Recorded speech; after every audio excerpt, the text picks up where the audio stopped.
Couldn't be. Check this out. You ain't artsier than me, cause you got sideburns and a vintage tee. I said you ain't artsier than me, cause you pluck a guitar, that ain't fucking bizarre. You ain't artsier than me, cause you live in those feelings, bitch. What's going on, Jeff? Not too much. How's it going? Pretty good. Good. Pretty good. So yeah, Hi, Jeff. Hello. There's Johnny over there. So hope we're not keeping you up. No, it's fine.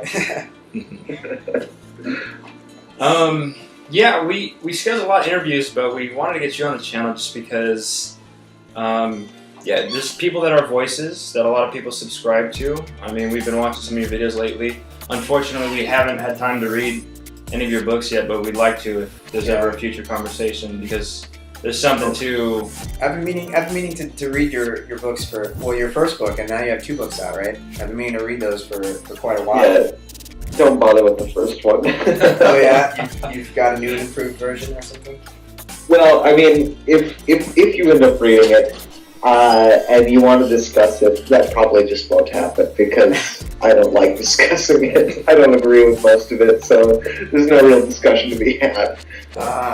That's sort of what happens with a lot of my older videos. People like ask me to defend points that I've made, and I've already changed my mind. So yeah. But the second book you're open to discussing more about. Maybe we should. We could always have you back once we get a chance to read it. Yeah, definitely. So I wanted to get into at least a little bit of backstory, because I'm not sure how familiar a lot of your newer subscribers are with where you come from, why you're doing the stuff you're doing on YouTube. What do you think of the whole YouTube community now as opposed to maybe when you first started? Is there a big difference, and do you see an evolution of YouTube? Well, do you see this whole YouTube Google thing as a good or bad thing? Its ultimate demise? I don't know. What's your position on some of these things? Well, I mean, Google is fine. I don't mind Google at all. I like Google, in fact. That happened such a long time ago. I mean, that was at the turn of 2007, right?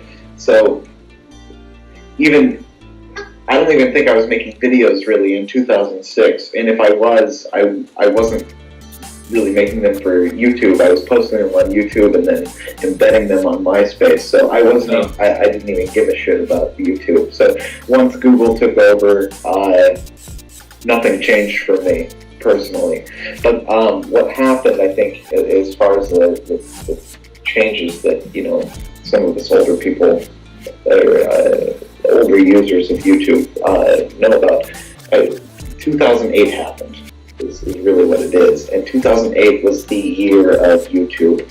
Everybody was in on YouTube. It was all over movies and stuff like that.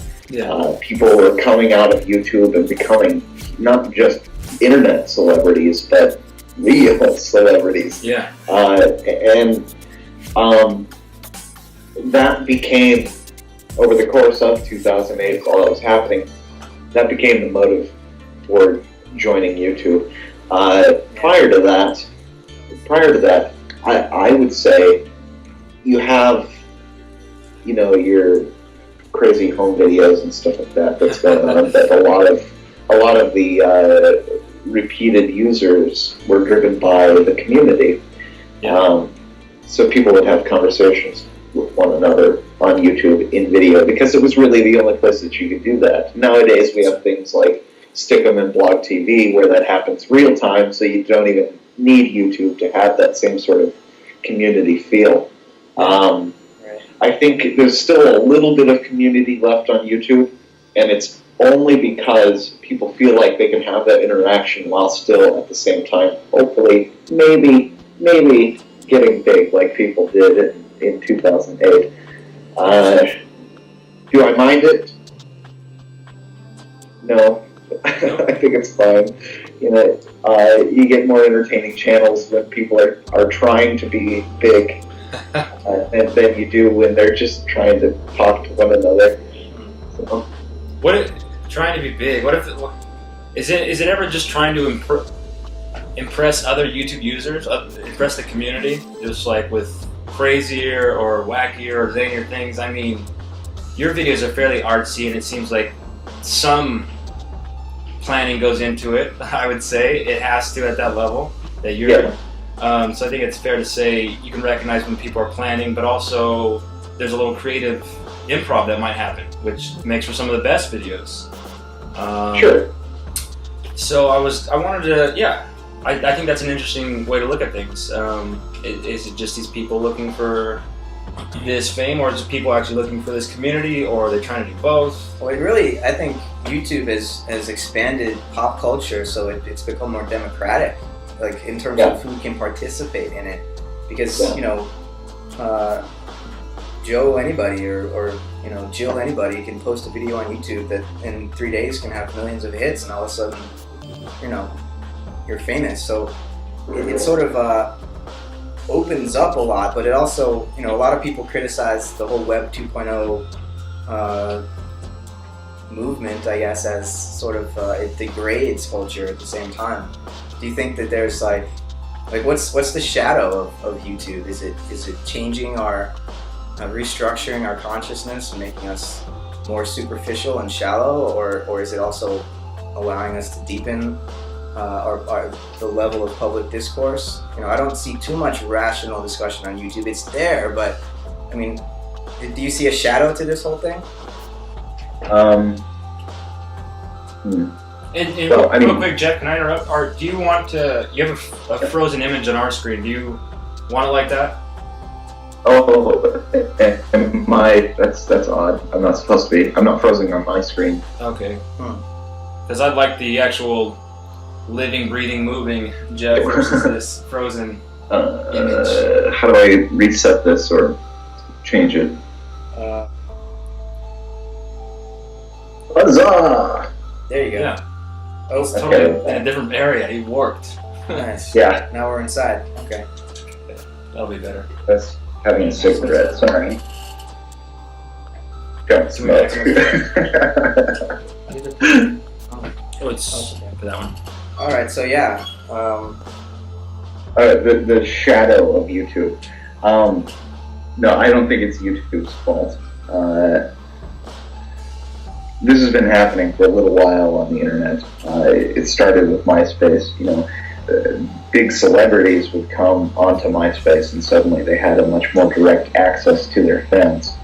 And I think YouTube was just the next evolutionary step of that, where this sort of elite group of celebrity is merging with the people. And so we get this image of them that's a little bit more personal, a little bit more intimate, and therefore a little bit more insane and crazy, and perhaps superficial as well. Yeah.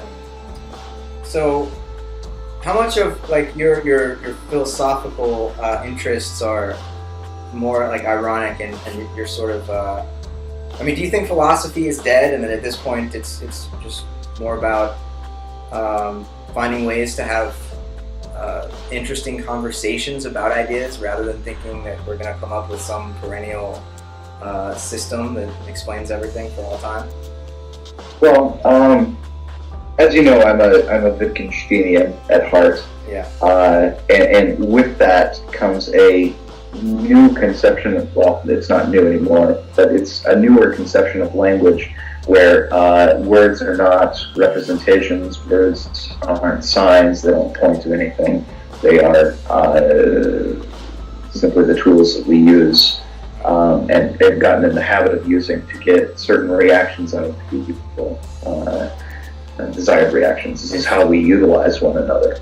And leaving behind that representational view of language, you leave behind pretty much everything that is philosophy, because philosophy, the most fundamental philosophical questions and then their predecessors are all predicated on that I would say, and Wittgenstein, philosophy is dead to me in the sense that it's just not worth talking about.